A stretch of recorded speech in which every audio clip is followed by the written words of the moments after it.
I have this thirst for blood.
This is despicable.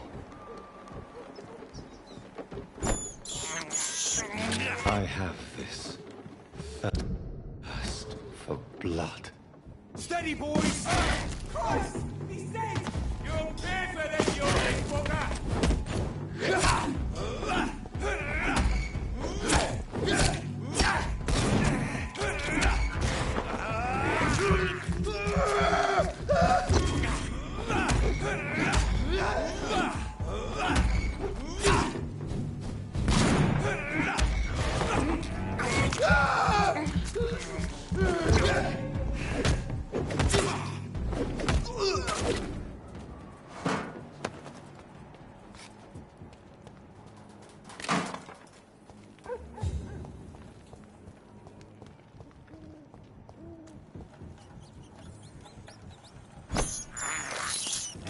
This is despicable.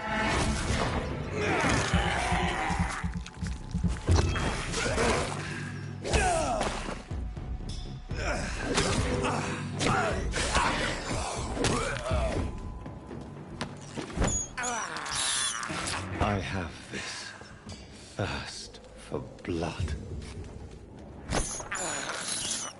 This is despicable.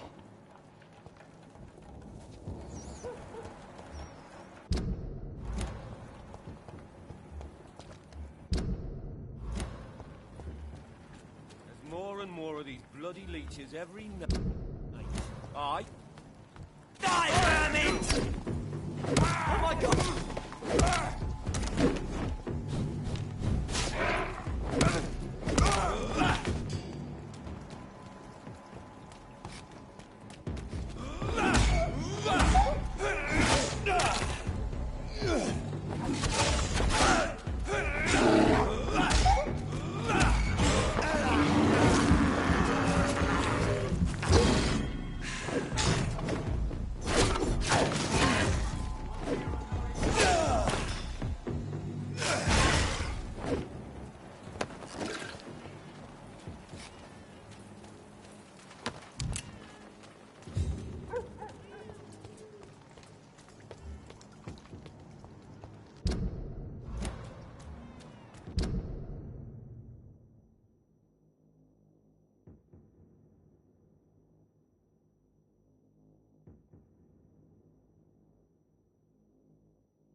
Whitechapel.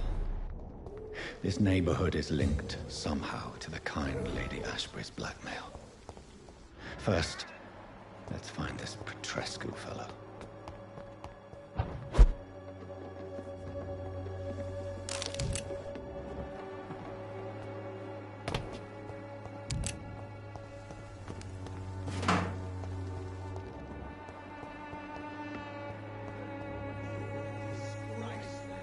Fuck you all! Fuck it all! Stop it now, Albert! Stop it!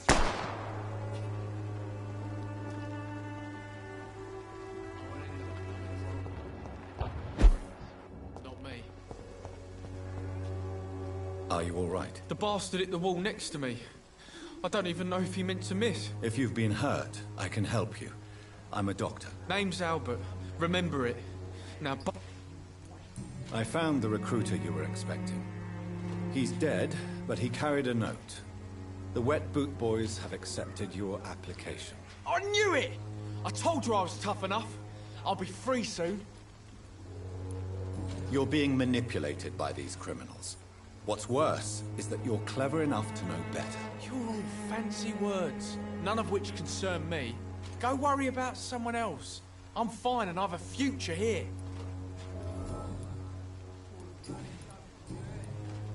What happened? Did you really steal that man's medication? Hey, I didn't do anything, it ain't me.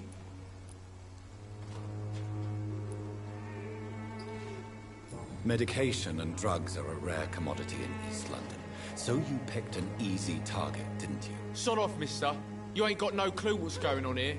Bastard was a soldier in the war, so now he's got the right to shoot me. It's true. I'm not familiar with this part of town. Perhaps you could help me. I said sod off.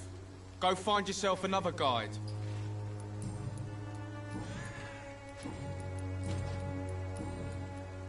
Do you know Nurse Dorothy Crane from the Pembroke Hospital? If you know anything about her, I'd appreciate it. Never heard of her. She's pretty, I'll keep an eye out.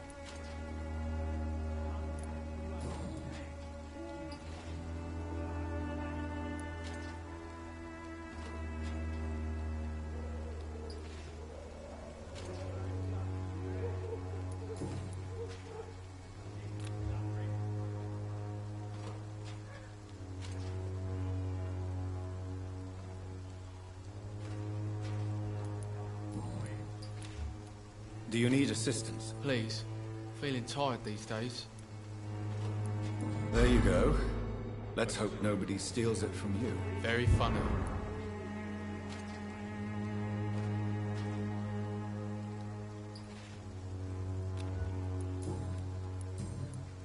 Goodbye, young man.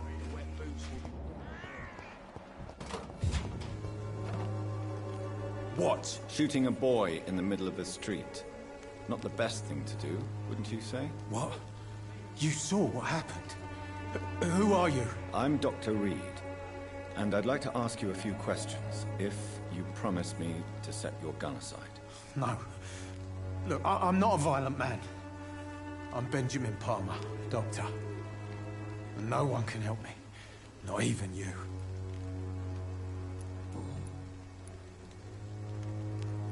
What is it, Benjamin? It was the war, wasn't it?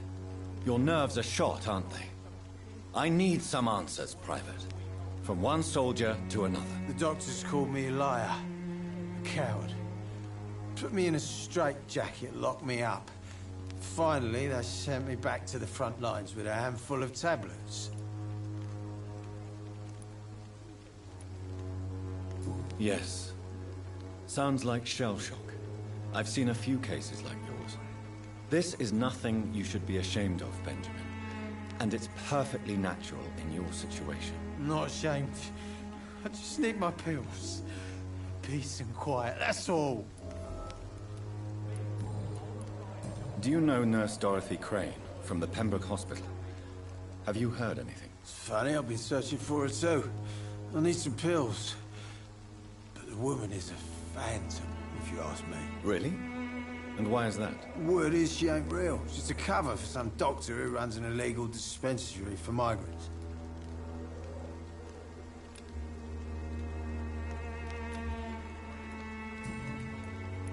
What can you tell me about this place? Nothing to say, really. This is where I used to live, and this is where I live now. You don't have anywhere to go? No family that would welcome you? Not since the death of my wife, Albert's mother. She was sick, you see. Long before the flu and all this shit. You mean you used to have a better life? Yeah, I had a wife, a home, and a job. I even used to have a name. And now I'm just Ben. Ben the Tramp. Perhaps you could focus for a moment and tell me your troubles. I'm sick, broke, and my son just stole my pills.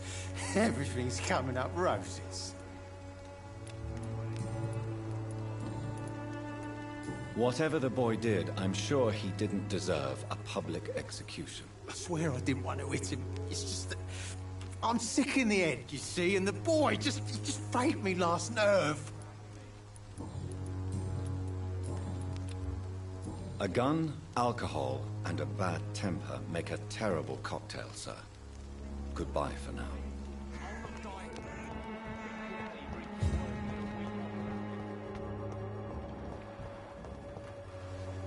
Good evening, miss. Good evening, sir.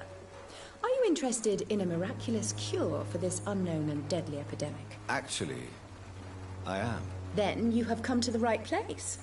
The famous Swanborough cordial is all you need to help keep you in perfect health. Oh, really? Why didn't I hear about it during my studies? I'm Jonathan Reed, by the way.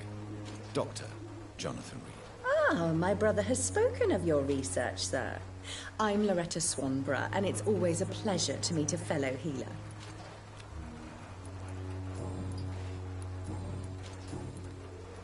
Tell me, who intrigues you most in Whitechapel? The region itself is something to see, but I would say Camellia the mute florist who gives away her flowers.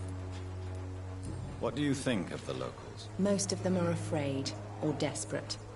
They all come to me eventually for my remedy. Is there anyone I should avoid? Cadogan Bates, without a doubt. The bloody bastard remorselessly exploits poor migrants as soon as they get here.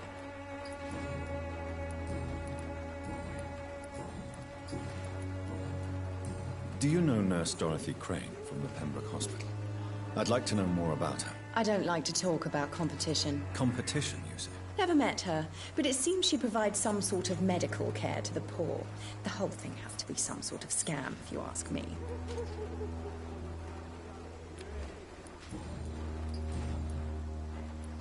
I'd like to see what kind of...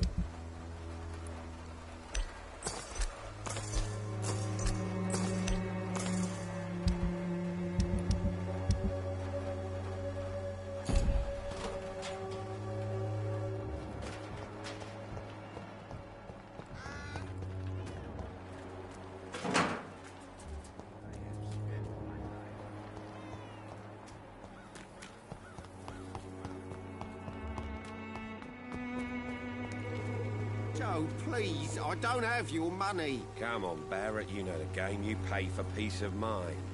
Can't you just look the other way this week, Joe? Come on, we can sort it out, right? It's not my call, Barrett. You pay one way or another. Please, Joe. How long have we known each other? We even used to be neighbours, for Christ's sake. I'd prefer not to give you another beating, Barrett. Welcome, sir. Please, take a browse of my wares. I am Dr. Reed. I would like to ask you a few questions, if you don't mind. Doctor? Interesting. I'm Barrett Lewis. Usually I don't have time to waste with talk, but at this hour of the night I can hardly refuse. Have you heard of a nurse called Dorothy Crane? Nurse Crane? So the bitch really is a nurse, then? Always thought she was just some crafty foreigner, that one.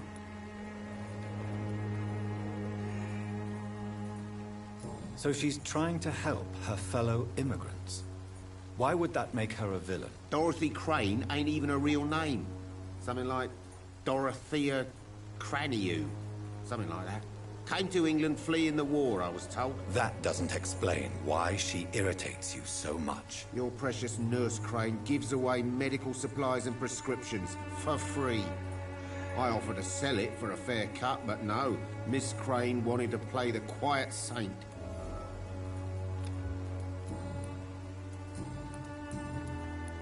How is business around here? Business? I have no business. Between this racket, theft, and customers getting scared, I'm losing money every day. I see. Sounds like you blame someone in particular for your situation. It's no secret Joe Peterson spends his time harassing merchants. But with me, he's trying to put me out of business once and for all. As a merchant, you see Whitechapel every day. Have you noticed anything out of the ordinary recently? What you mean, besides the epidemic, the war, and all the usual crap? As long as I can remember, this part of town has been a bottomless pit, and no sign of the bottom yet. Have you been hurt? No, but that's only because I ran like hell. Those men were raving lunatics, I tell you. Not even able to speak anymore, just screaming. Violence is increasing in the borough. Yeah. A few nights ago, some blokes jumped me. Came out of one of the condemned workshops. Fever, madness, something like that. Where did this happen? Why did you go there? In the closed workshops nearby. I worked there as an apprentice in better days. Now I only go to find trinkets or tools.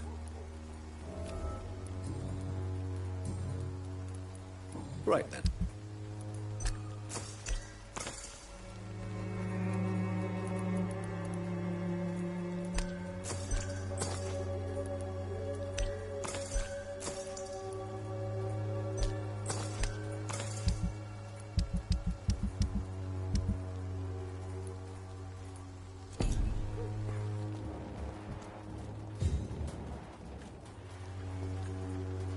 Excuse me, sir. I have... Another journalist? I'm not a journalist. A doctor? Really? I'm Joe. Have you heard of a nurse named Dorothy Crane? She's a colleague of mine, and is supposed to live around here. Dorothy Crane? Yeah, I know her. One of the few good souls who dare to help the sick around here. Could you please tell me more about her? She's a nice girl. Tries to help the migrants. I offered to give her a hand, but she said my reputation would attract too much attention. May I ask what you do around here? Not totally. How did you become the local bully everyone is afraid of, Joe? There's no pride in roughing up poor bastards. But this is the only job I've found. And it pays well, too. A job? I got in...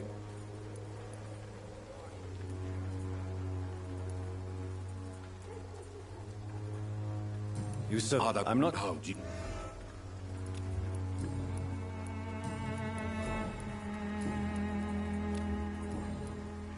Goodbye. Never has taken up my fault. Fancy but You never... Joe Peterson. He's the villain here, isn't he? But you seem to know each other. I'd known Joe for years. I saw him box once or twice. He was a friend then. But these days, he's just another thug. What can you tell me about Mr. Peterson?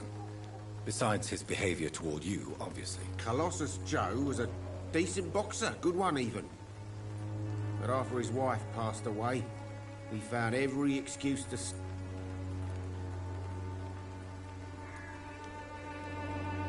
With a... And no...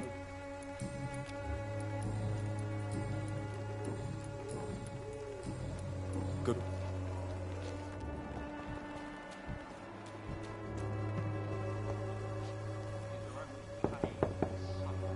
Hello, young man. I'm Dr. Reed, and I would like to ask you a few questions. May I enter, please? Sorry, no, sir. My father does not like people entering our house, you see. Your father is worried about you, boy. He asked me to look for you. So my father actually worries about me then? Okay then. Come on in. I'm Harry, by the way.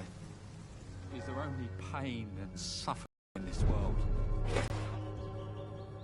So, may I ask you a few questions? I'm not bothered. What could be worse? Your father and Mr. Lewis used to be good friends. What happened, Harry? I was young then. I don't remember Mr. Lewis ever coming back again after my mother died. Or was it after my father started bullying him? I don't know. Have you tried speaking to Mr. Lewis about it? I don't go out often, but yes. And he scolded me and told me to leave him alone. I guess my father frightens him too much. But you are not responsible for your father's actions. Am I not? Dad always says that he joined that gang for my safety. So if I wasn't born, people wouldn't be worrying about Colossus Joe. How do you feel? I'm fine. I mean, it's not easy every day, but I'm fine. I'm just tired of being sick all the time. If only I could be tough like... well, you know. Speaking of which, what can you tell me about your father? My father is an idiot who makes idiot things. That's all I have to say. Forgive my bluntness, young man, but you don't seem happy living in Whitechapel. Why should I? I never wanted to come here in the first place.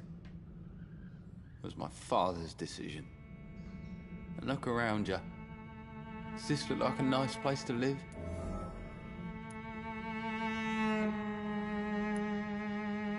I'm sure your father did his best when he found this house. Times are tough for everyone, young man. That's exactly what my father says. Harry, you should be grateful for what you've got. I wasn't even consulted when we moved here. If life here is so terrible for you, why don't you just leave this place? Have you ever spoken to your father about it? I don't go outside. It terrifies me so. I went outside once without my father noticing and I saw terrible things. Bloody and frightening things. So that's why you stay at home all day? For fear of the epidemic? I'm not afraid of disease or death, Dr. Reed. It's the living I'm afraid of. Do you need any medical help, young man? Yes, I do. I feel so tired. I don't know if it's the epidemic, but everything seems so hard. You'll feel better with this. But you need to get a grip, young man. Medication alone won't cure melancholia. I'm not sure I'm happy with the idea of living long in a world like this. But I thank you for your concern, sir. Do you know Nurse Dorothy Crane from the Pembroke Hospital? I'd like to know more about her. Yes, I know her. She came here to examine me when I was very sick. She said I should go out more.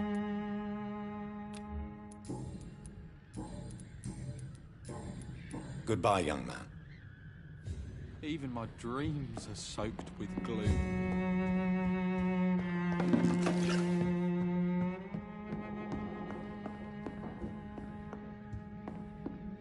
It's locked.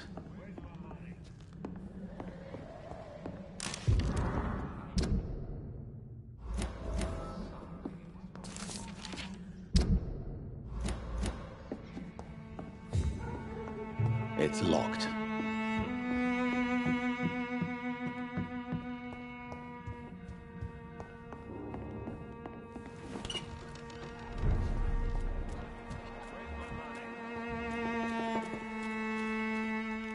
You? Harry doesn't seem happy living in Whitechapel. Why did you make him come here? I've always put my son's interests above everything else, whatever he may think. Our house is small but affordable. The walls are thin, but the door is solid. You really love your son, don't you, Mr. Peterson? He's my pride and joy. Even if he hates me for the choices I make and pushes me buttons more than he should. Do you have any regrets? Only one. Not to have my beloved wife by my side. She died when Harry was little. My sweet Jane. She gave the boy confidence. Since the criminal nature of your job means you could be arrested, are you not afraid of what would happen to your boy if you were? No one will ever take my son away from me. If that ever occurred, I'd hunt the bastard down and rip off his head with my bare hands.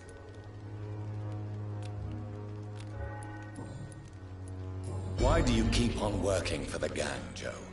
You know it doesn't suit you. It's true, I hate this job. And I know I made some bad choices, but I'm a wet boot boy now, and people won't forget it. You could leave tomorrow. Start another life in another town. That's easy for you to say, Doctor. We are poor. My son's weak, and there's no way he'll endure another disappointment.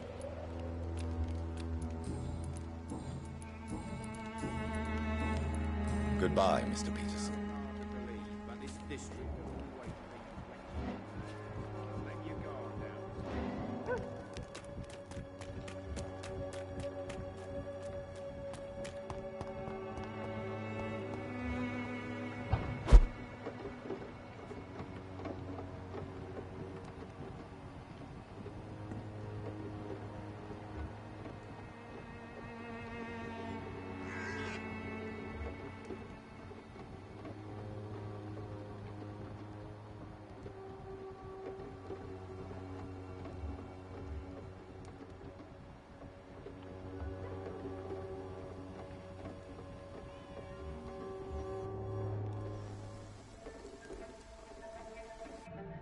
So you only hurt people because you care about me? Is that it?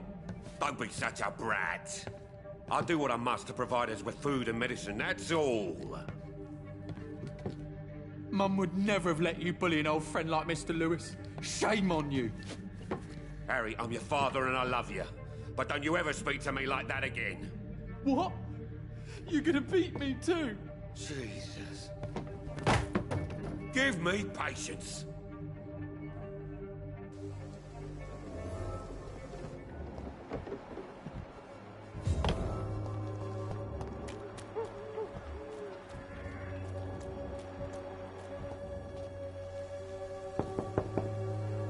They must be busy at the moment.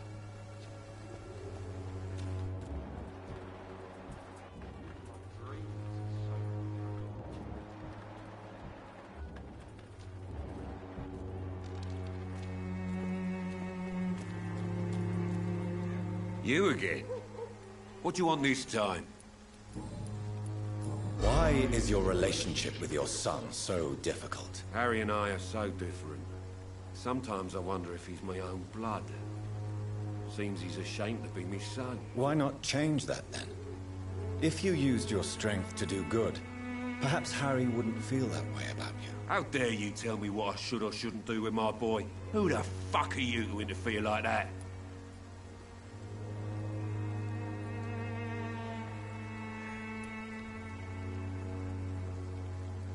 I don't doubt your motives. I'm certain you simply wish to provide for your family. But this desire might be the cause of your misery. I don't think I like your attitude, sir. In fact, I'm starting to dislike your face so much, I might try to improve it, see? I'd like to see you try, Colossus Joe. In the meantime, are you sure I can't be of any help to your son? I am a doctor, remember? Never. Harry's complicated. Fragile, you could say. Doesn't mingle with strangers. Now leave us alone.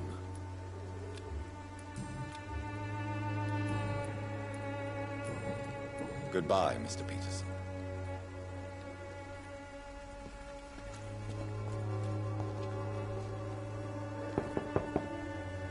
Good evening, Harry. Sure. Is there only pain and suffering in this world? So, may I ask you a few questions? I'm not You and your father have a difficult relationship, Harry. Tell me, did he ever hurt you? No, never. My father can be brutal and rude, violent even. But he never touched an hair on my head. What is going on between you two, then? It's his job, if you can call it a job. He bullies people. Men and women we know, like poor Mr. Lewis. It's just not right. Would it ease tensions with your father if he got an honest job? Because he tried, you know. I can't say. I'd be glad if he dropped his thuggish activities, but I'm not sure it would be enough. Why is that? Sometimes I suspect it's me, Dr. Reed. Or it's this life. It's like I can't find my place. Goodbye, young man. Take care of yourself. Even my dreams are soaked with glue.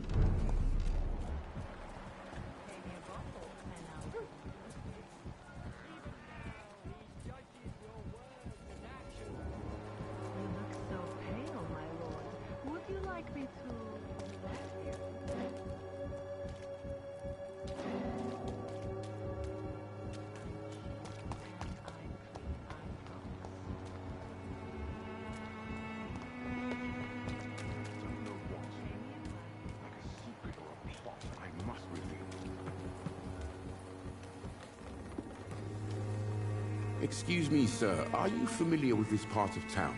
Name's Clayton Darby, reporter. Sorry, I'm new to Whitechapel. But perhaps you could help me since you're a journalist. My name is Jonathan Reed. Dr. Reed, the famous surgeon. I'll gladly help if I'm able, sir. Do you need assistance? That would be nice of you, Doctor. Who knows what I may have caught during my investigation. If you persist... Why are the newspapers keeping silent about the Spanish influenza?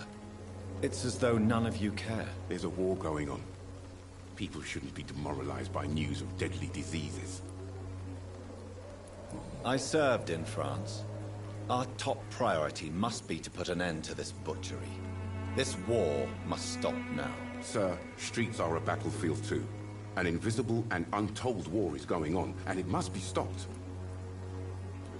Have you any idea of the danger you face in these streets at night? I've had to run and hide more than once from frenzied mobs incensed by the fever. Do you think the flu is really responsible for this, Doctor?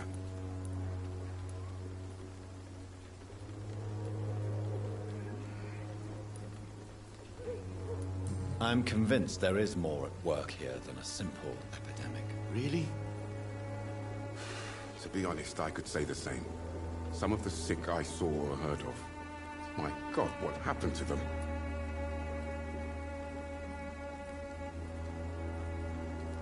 What is a journalist doing in this borough after sunset? He goes where none of his colleagues would dare to go, to inform the country. That's quite honorable of you. But is the public interested? Not at all, sir. And that's why I'm an independent journalist, hoping to sell some stories. So you risk your life to reveal the truth. I saw many reporters do the same during the war. Whitechapel is the crucible of so many untold stories and tragedies. I want people to know them.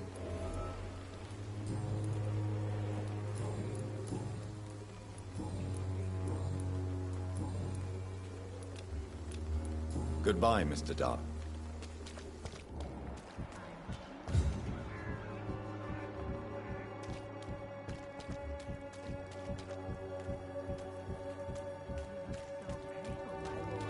Would you like me... Don't be shy, handsome. What can Christina do for you? I'm not looking for what you're selling. But I'd like to ask you a few questions, if I may. I'm a doctor. Dr. Reed. All right then, but be quick. Though I usually get paid when I open my mouth. Do you need any assistance, Miss Popper? It depends on the price of your medicine. I am shocked that you would think I am that sort of man. Forgive my suspicion. I'm so used to liars with good manners. Thank you, sir. Do you know Nurse Dorothy Crane from the Pembroke Hospital? Anything you can tell me about her would be helpful. I don't know her, but I know her name is Dorothea Crăciunescu. She came from Romania like me and many others. You seem to respect her. Dorothea helps the sick people of Whitechapel. Everyone should respect that. Christina, have you been examined? The epidemic is spreading fast in London, and you could be exposed. Or expose others. I don't like doctors or hospitals, but I don't like you asking questions. You can put your own life in danger, that's your decision. But what about your clients? If you're contaminated, you will put them in danger too. And you think that would worry me? If you knew the men I deal with, their health would not be what you'd worry about. Considering your line of work, I assure you it is only a matter of time before you have health issues. If it is going to happen, it will happen. Right now, I need money. That's what's important. Clayton Darby claims he will expose the crisis in Whitechapel to all of London. Do you believe him? I believe Clayton's courage will erode with time, until he finally leaves Whitechapel to start another fight somewhere else. Why this skepticism? How can you speak about starvation if you've never been hungry? Or about poverty? Or anything else you have never suffered from? Are you talking from experience? I've seen your type come here to get a good fuck in a cheap room or a dark alley before going back to their fancy houses in the West End.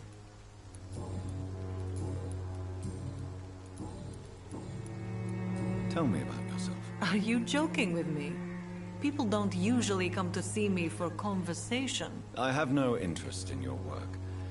I am, however, curious as to what led you into this career. Short story. The war, exile, and England. This country is not especially welcoming. I've been refused many jobs because of where I am from. I had few options left.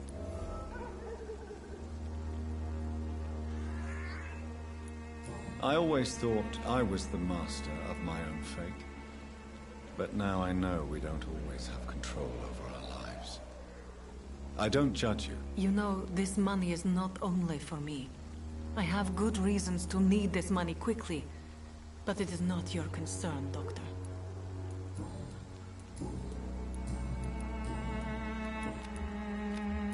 Goodbye, miss. Take care of yourself as best you can.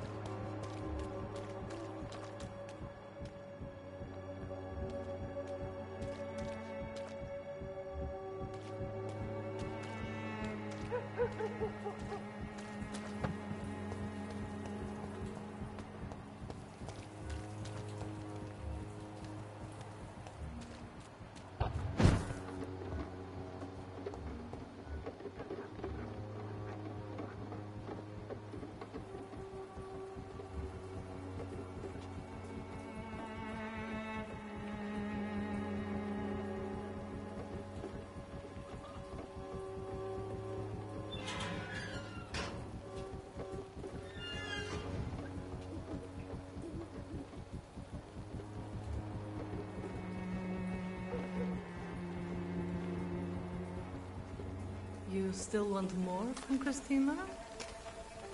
When we spent the night together, my wallet went missing. Are you calling me a thief?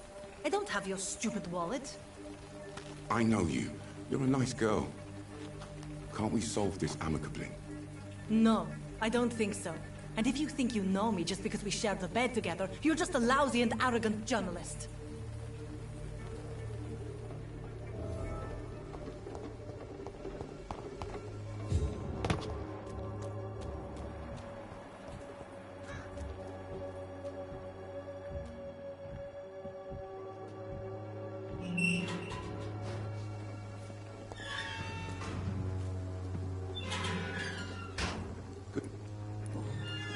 Tell me, Clayton, do you really think this young woman stole your wallet? Christina? Yes. I recently met her. A nice girl, despite her questionable conduct.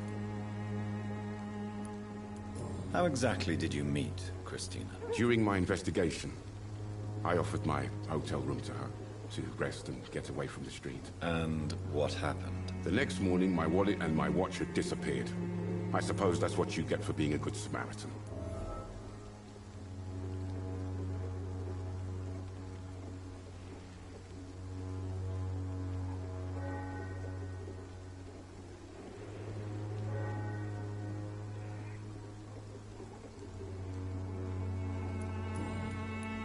Tell me, Clayton.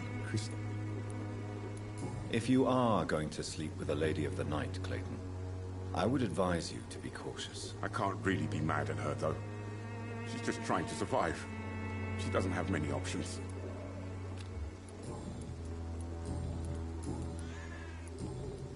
Goodbye.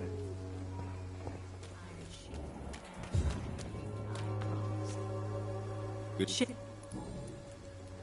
you steal Clayton Darby's wallet? Tell me the truth, Christina. Of course I stole it. But I never thought he would come back to look for it. Why did you do it? He seems to trust you. For a time I thought he was different from other men. In the end, he just wanted to sleep with me. Same as the others.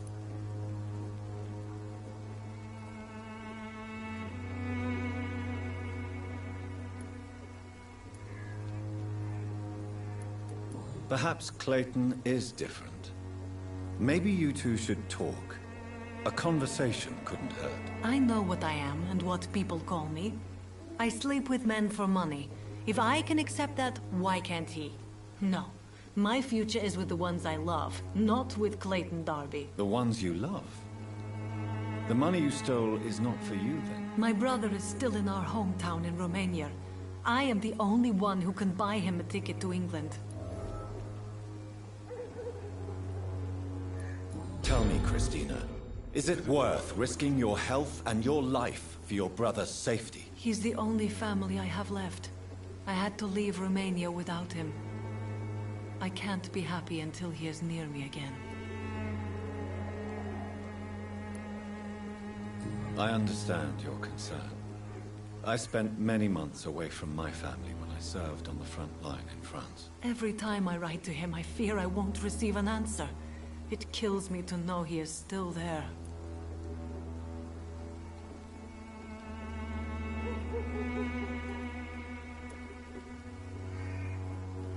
England is perhaps not the best place in the world to live at the present time.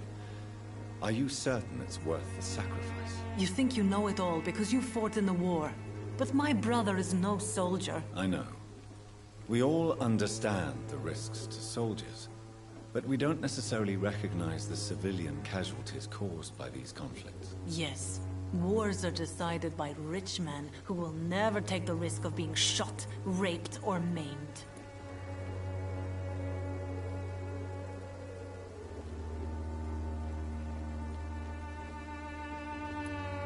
Does your brother know what you do to earn the money to bring him here? Don't be simple, of course not.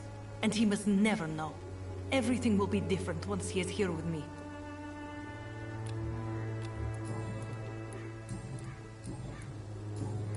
Goodbye, miss.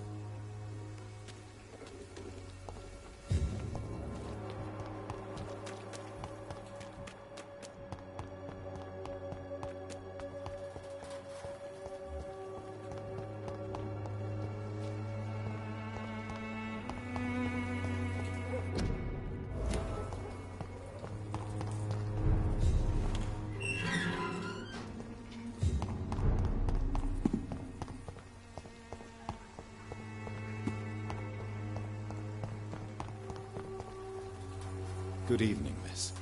I'm Dr. Reed. I'd like to ask you a few questions. I know what you're thinking. A tall stranger who meets a girl in the street at night. It reeks of the penny dreadfuls. But I mean you no harm, truly. You don't seem to need my medical attention for now. I know you understand what I'm saying. Your silence has nothing to do with you being mute, does it?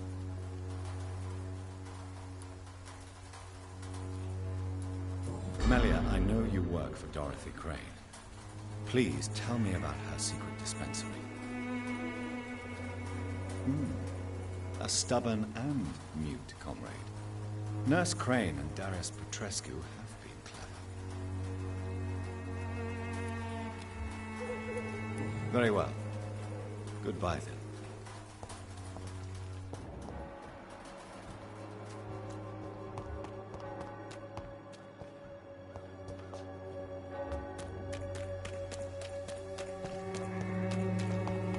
I'm cheap and I'm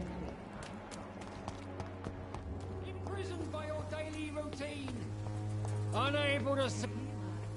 Forgive my interruption. Do not apologize, my son.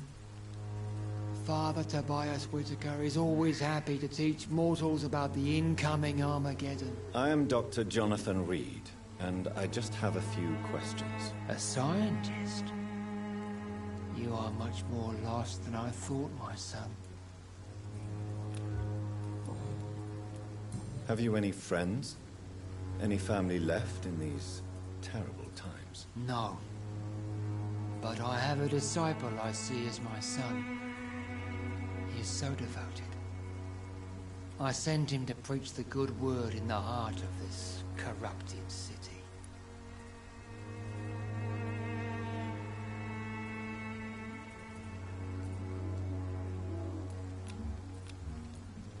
You sent him on some preaching crusade during the epidemic. As a true believer, Samuel will fear no evil while he walks through the valley of the shadow of death.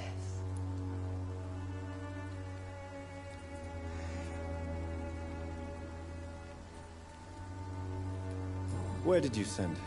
I sent Samuel to the Stonebridge Cemetery, where the pestilence and evil grows night after night.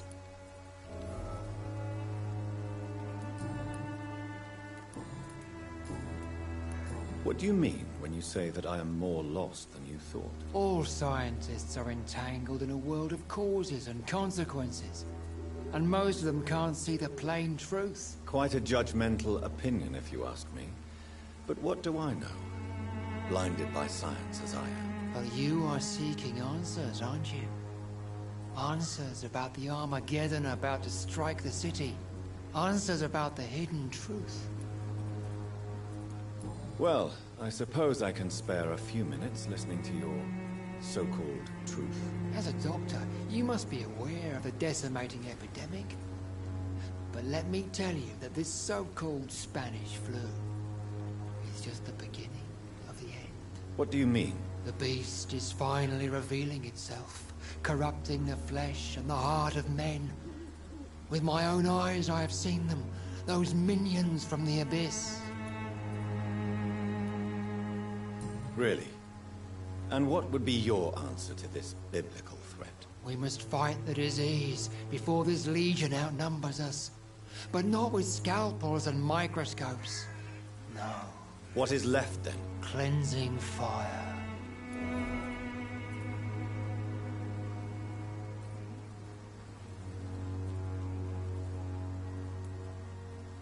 Tell me, Tobias, what exactly is your plan concerning the cleansing of this city? God will recognize his own. More than once this city has risen from the ashes, hardened and purified by the flames.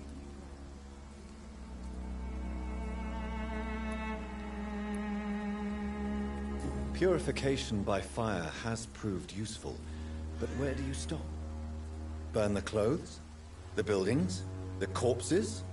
Worse? Your lack of faith is predictable. But my task is to convince rational minds like yours to see the light. This is God's will. You're mad. And dangerous. You're nothing but a soulless butcher. A small-time Torquemada. The Savonarola of Whitechapel. My son, if you think salvation is a free gift, go listen to the lies of that pompous fool, Joseph. Joseph, a fool? Vicar Larrabee of St. Mary's Church. While he continues preaching his fraudulent redemption, more and more people die in the streets. What do you mean when you say that I am more... All quite... you... What do you... Good evening, Mr. Whitaker. It's Father Whitaker, my son.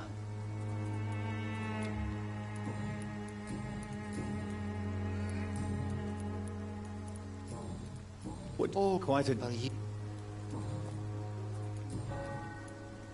Do you... I don't... So, you're not exactly a fan of Florence Nightingale's work. But nurses are essential for modern healthcare. Nuns should be the only women allowed to take care of male patients. It's obvious only they have the necessary moral fiber. Why do you hate Nurse Crane more than other nurses? Before coming to London, she was a member of the communist resistance in her country. That's what happens when you let a woman get involved in politics.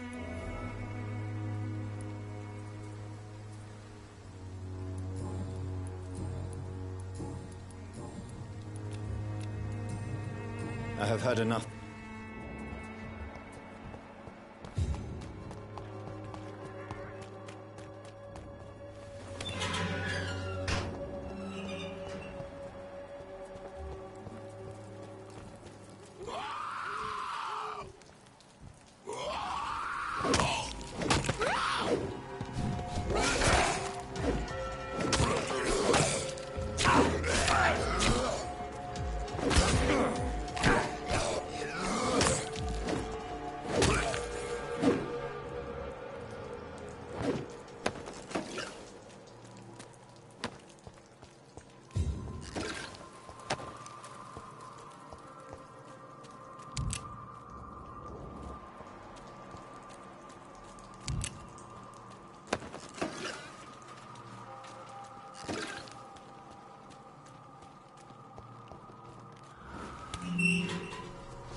Good evening, sir.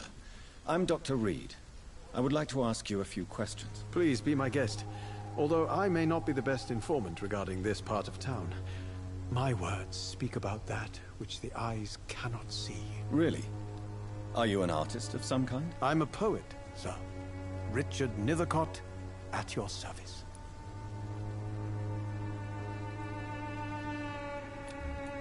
Do you need medical attention, sir? It may be wise to let you prescribe me something. I don't feel like I should. I understand your appetite for words and macabre beauty, sir. But you should be more careful. The nutrition of my mind is more important than my physical health. But I appreciate your concern, sir.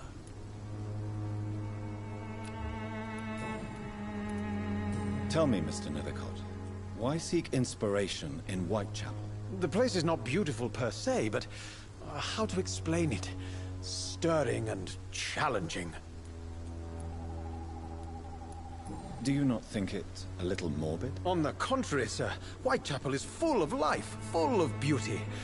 Just like my dear muse, the wonderful Camellia. What can you tell me about Camellia? Not much. And that's the beauty of it. She can't speak, you know. She's a locked mystery who exhales kindness and sweetness. And have you ever tried to learn more about her? Where she lives? How she survives? Whom she may know? Maybe I prefer she remains an enigma. Reality can be so dull, don't you think? Perhaps you're just afraid to find out the truth about your muse. One day, perhaps, I'll ask her to come with me. But will she still be my wild flower of Whitechapel if she moves uptown? In what way, exactly? The struggle by gaslight, the barren smiles and the arid hunger under the rain. If you say so. Such vibrant antagonism and vivid paradox. The stripped humanity raged across each street. Vivid, of course, yes. And what about the poignant distress? Oh yes, the poignant distress. You see what I mean, don't you? That's what I want to write about, and that's what Whitechapel is made of. Did you know the Mute Florist is a member of a secret society? No, I didn't. But I thank you for this information, sir. For it only enriches the mystery surrounding the precious Camellia. I fear you are a hopeless romantic, Mr. Nethercott. Guilty as charged, Dr. Reed. Are you not curious? Is there not more you wish to know? That girl has not an ounce of malice in her. Whatever she may be hiding, it's certain to be for the benefit of most, if not all.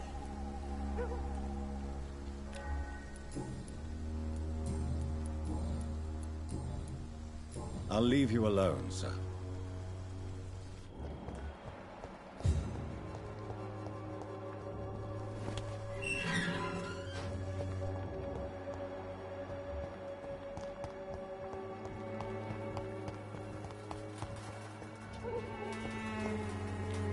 Hello again, miss. Tell me about Richard Nethercott. I understand he is quite fond of you, Camellia. Very well. Goodbye, then.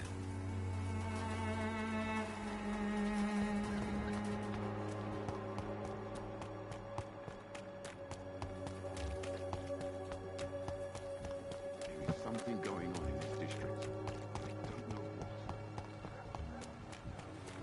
I don't have your money. Come on, Barrett, you know the game. You paid for peace of mind.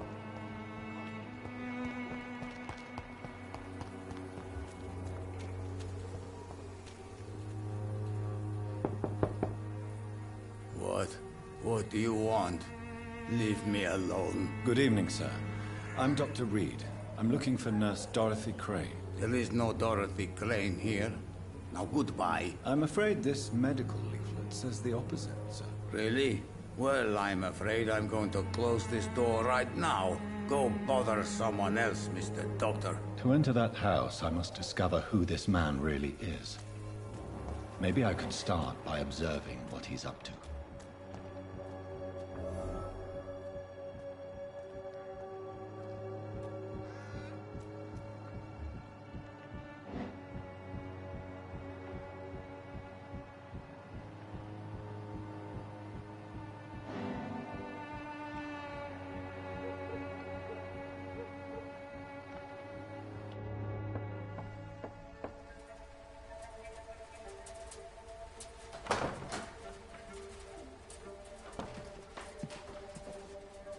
A strange man was at the door with a pass for our medical facility. I refused him entry. Darius, how could you know he didn't need our help? His clothes were too finely tailored to be for Whitechapel. Perhaps just a friend of that stray poet who is always about. Richard Nethercott? No, not of the same cloth, this man. I suspect some machination from that journalist. Clayton Darby. Is he still asking questions? Yes. I saw him drifting around St. Mary's Church. I swear he is tracking me just downwind.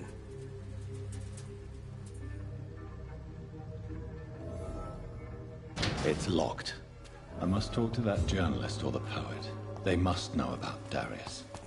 Nearby the church they just mentioned.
Good evening, Doctor.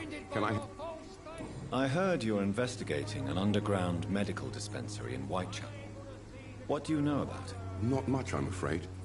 They are wary of strangers, and I'm not really an acquaintance of theirs. Why do you care? I'm a doctor, Mr. Darby.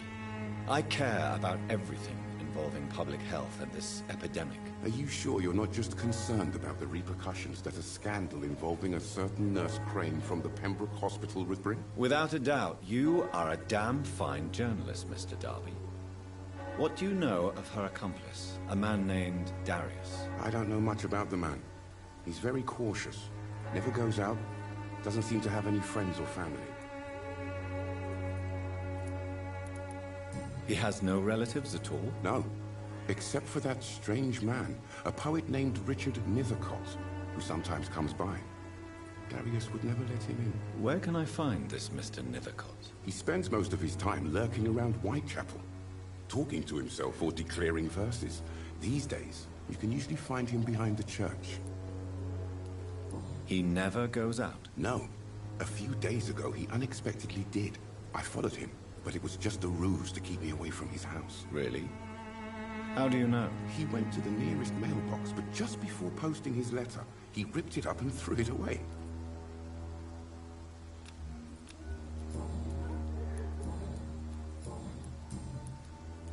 Christina Popper claims she sells her body because she can't find any other work. Do you believe her? Of course I do. Her story is exactly what I want my readers to understand. We live in an intolerant and divided nation. Do you think things will ever change, Mr. Darby? I believe the situation can only improve. And now that women can vote, I'm convinced things will change. Was it wise to become so intimate with a woman you were supposed to interview, Clayton? Maybe it was. But I have learned to look for the inner truth and beauty in people. You're right. I know little of your situation. What can you tell me about Christina? She is very sensitive. So nostalgic about her country.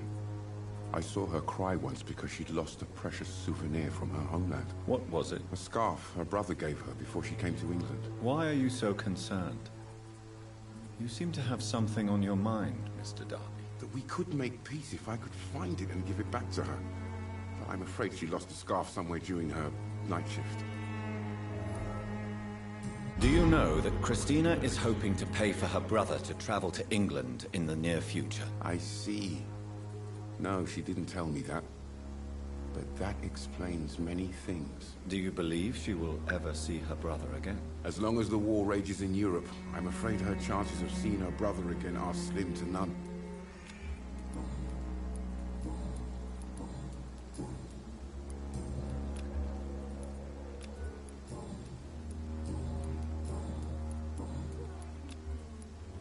Goodbye, Mr. Darby.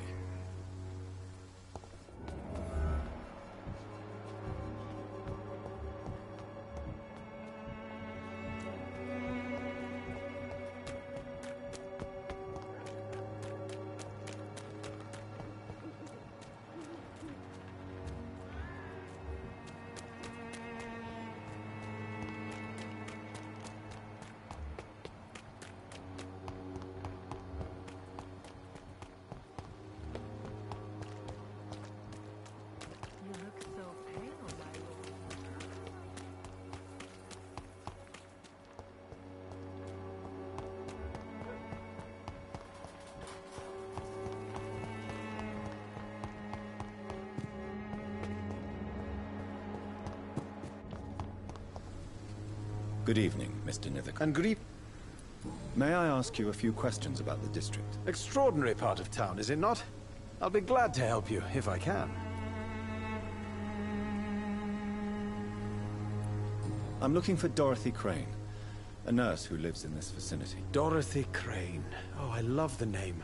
The Crane of Whitechapel. Sounds very mysterious. But, sorry, no, never heard of her.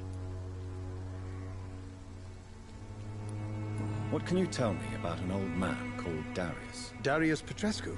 Yes, I know him. At first, I thought he was only a small publisher.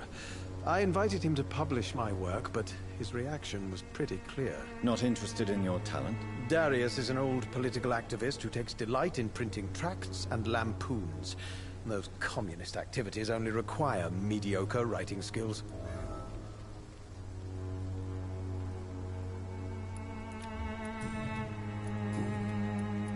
Are you aware that your life could be in danger in this part of town? But this is where I must be to feel the real beat of the city. I had to come, see it for myself, alone. I understand your need for solitude, but it's not safe around here. I don't care. I don't have many friends, Doctor, and my family despises me. If some misfortune came upon you, who would be here to help you? Well, you, for a start, my dear Doctor. What are your thoughts on the terrible situation in this city? Terrible, you say? No. Of course, the Death of so many innocents is a tragedy. But the scourge has not been all bad for the city. Oh, no, sir. What are you talking about? Do you remember London before the flu? Noisy, cacophonic, quiet nowhere to be found. And now, listen to this oddly peaceful silence. Yes. The enjoyable silence of the grave. You have a unique perspective on the situation, I must admit. Most people fail to understand my perspective. I don't blame them. But how could I call myself a poet if I veiled my feelings? May I ask what you're doing at this hour of night, sir? Do you live here? Not at all. I'm just enjoying the pleasure of a quiet walk. Though night talks are always preferable, if you ask me. Especially with strangers. But are you not afraid of the epidemic? Oh, why should I?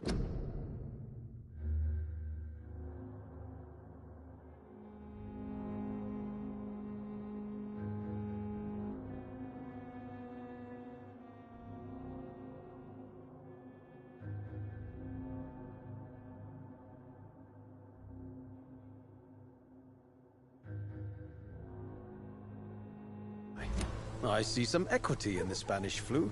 No flesh should be saved, say the scriptures. Good or evil, rich or poor, all are equal in the eyes of the flu. If you say so. But as a physician in a time of epidemic, I must caution you to avoid unnecessary exposure, sir. Thank you, Doctor. But we both know the seeker of truth has to go boldly where the weak dare not.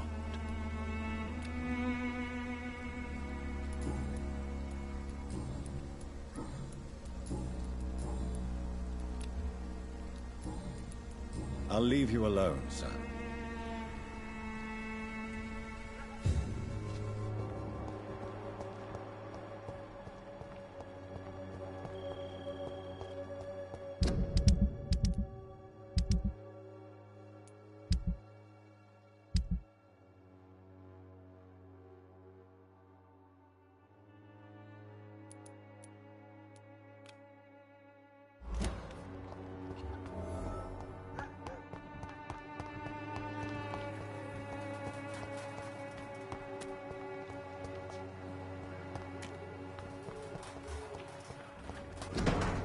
The content of Darius' letter to his children could give me more leverage to enter.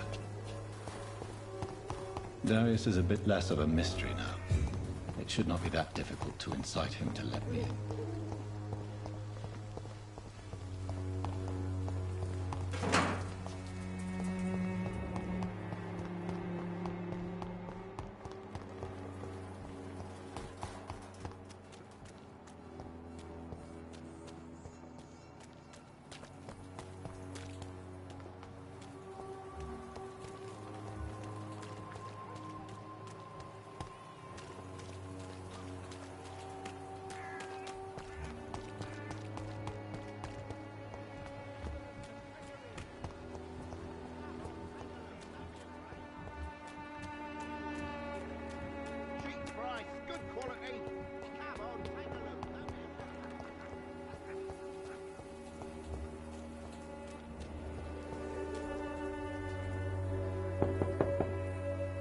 Mr. Petrescu, just 1 minute, please. You again? Go away. Sir, wait.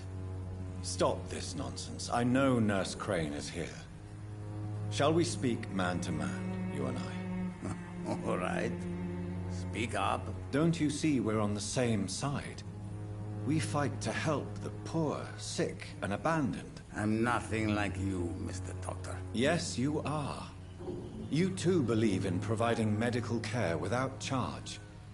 You know what we have to sacrifice to make the world a better place. I have to admit your words have conviction. All right, I'll let you see Dorothea. Don't make me regret this, though.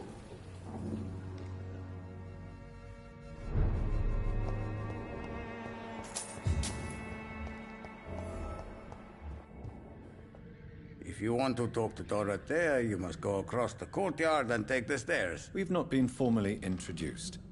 May I ask your name and occupation, sir? I am Darius Petrescu.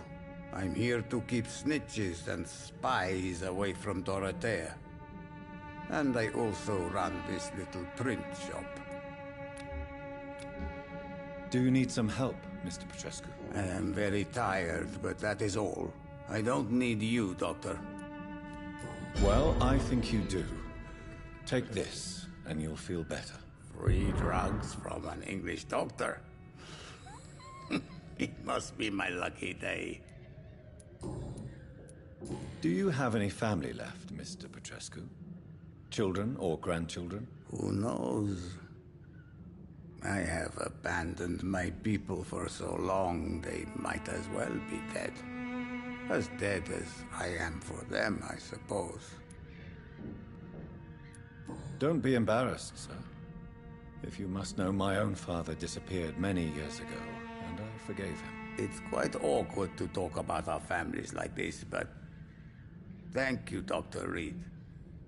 I appreciate your trust. This war won't last forever. Did you ever think of returning to your country now it's free? No. I have taught strength and determination to my sons and daughters. I'm an old, dying man who only has memories of better times to cherish.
How did you meet Nurse Crane, Darius?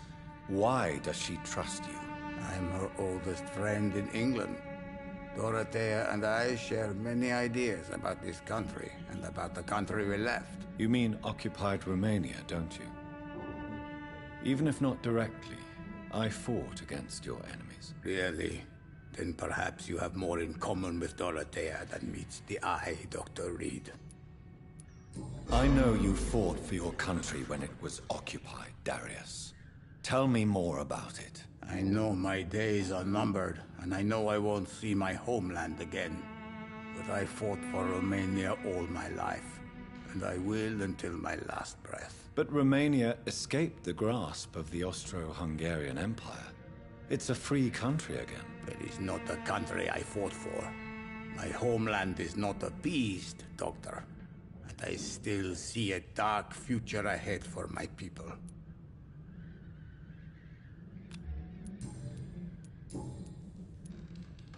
So Dorothy's real name is not Crane? Like myself and many people in this area. Dorothea is from occupied Romania. That's all you need to know. She seems important to the community. More than you can imagine. The West End does not want to hear of Whitechapel's misery. Dorothea is one of the few doing something about it. Tell me everything you know about Camellia, the mute florist. I do not believe in the afterlife, Doctor, but I'm almost convinced Camellia is an angel. She volunteered to give out our medical leaflets.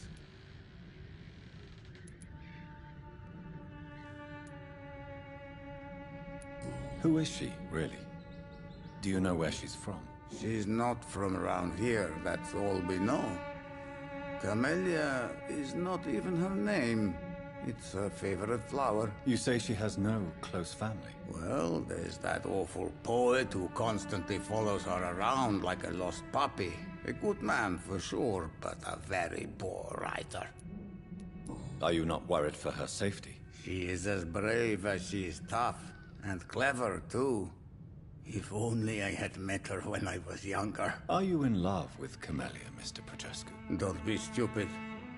If I had met her when I was younger, we could have won our revolution. Tell me everything you know about Camellia. I do not believe...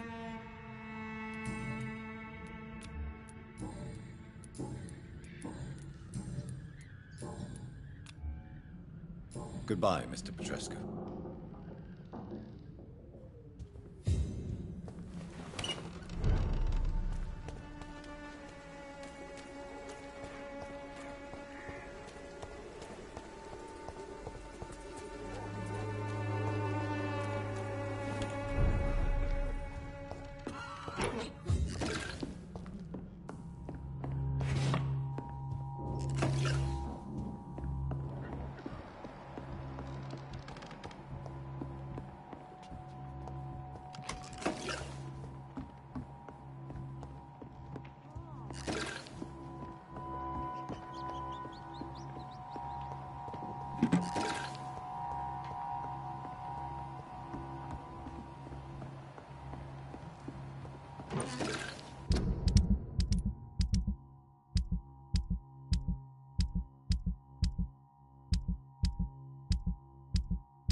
What do we have here, nurse? Patient Raz Van Vasily. High fever running on 3 days.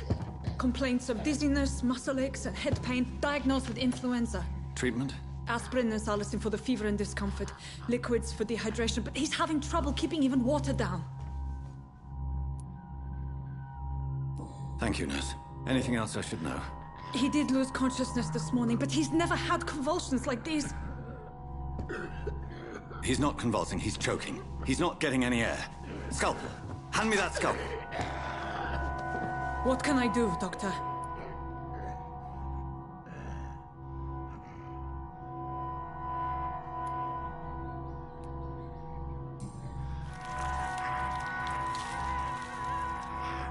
I need to perform a tracheostomy.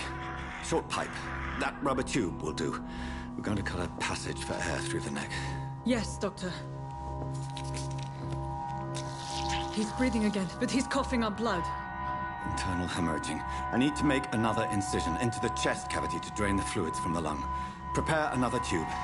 A thoracostomy? Doctor, we've nothing to fight the infection. We need an aseptic environment. Don't question me, nurse. I need a drain. Now. Yes, Doctor.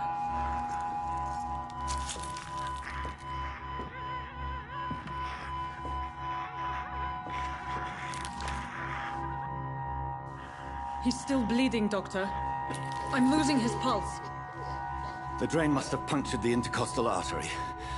There's too much blood. Are you all right, Doctor? I can't see.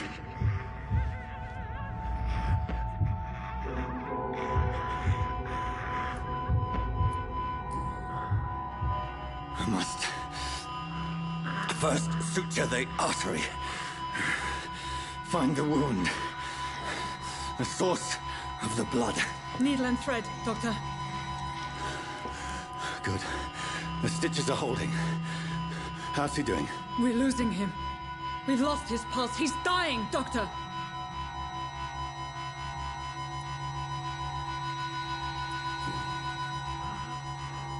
A dose of epinephrine, now. Yes, Doctor.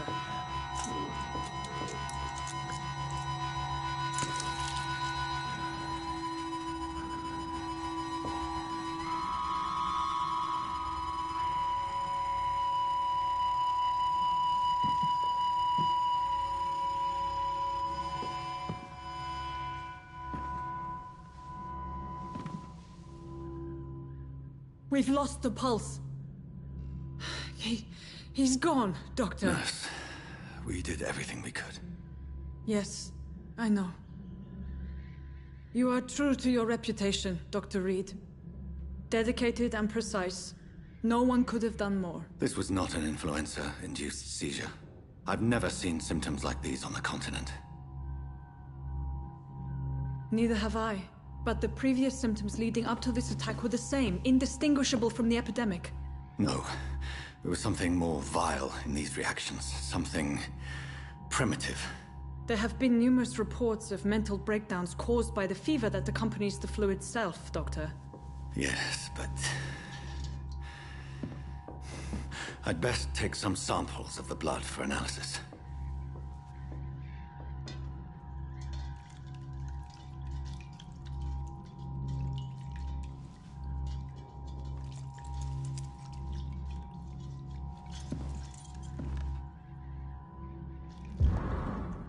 I suspect it was more than intuition alone that led you to us.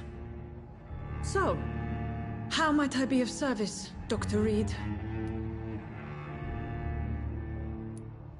I've come to put an end to this insufferable blackmailing, Dorothy.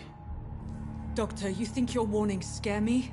I've stolen and plied, blackmailed and lied, but what else am I to do? I'm all these people have. Dr. Swansea is a sensible and honest man. He wouldn't have refused your friend's care at Pembroke. It's easy for you to say, Doctor.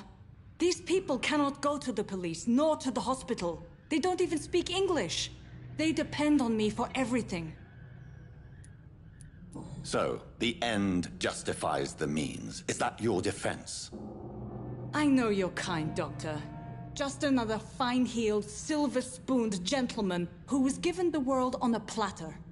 You know nothing of poverty. Nothing of the shame, the hunger, the loneliness. But why Lady Ashbury? Why her, of all people? She's pristine and proper, all right. But that she-wolf in sheep's clothing murders the poor for sport.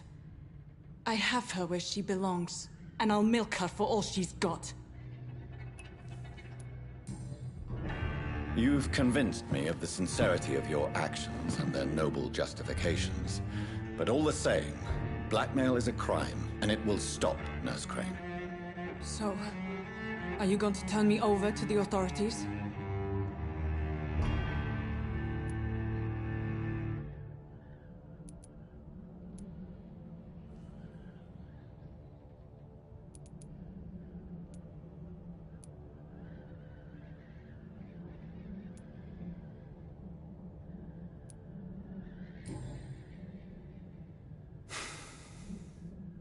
No. Your place is here.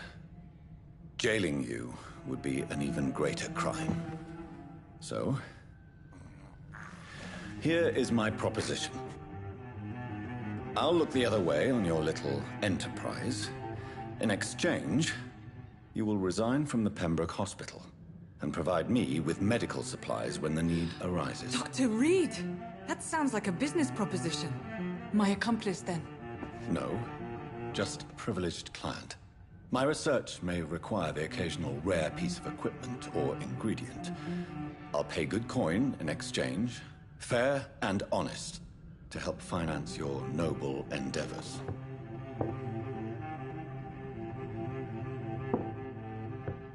We have ourselves a deal, Doctor.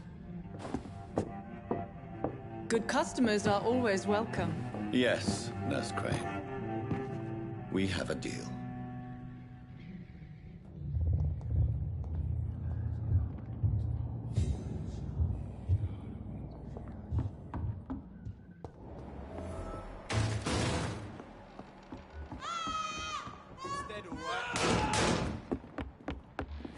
See them fancy clothes? This one's a top, eh?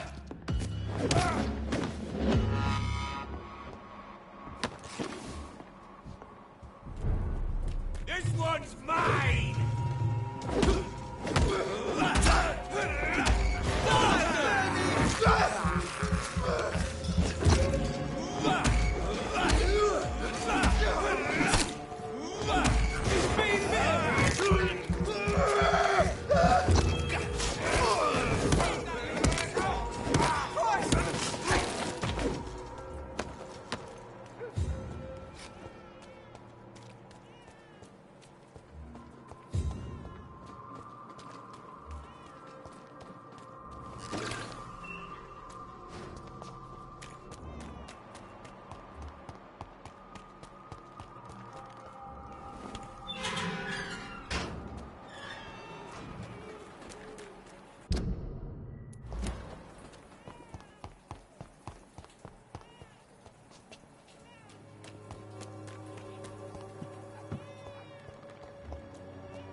I have this thirst for blood.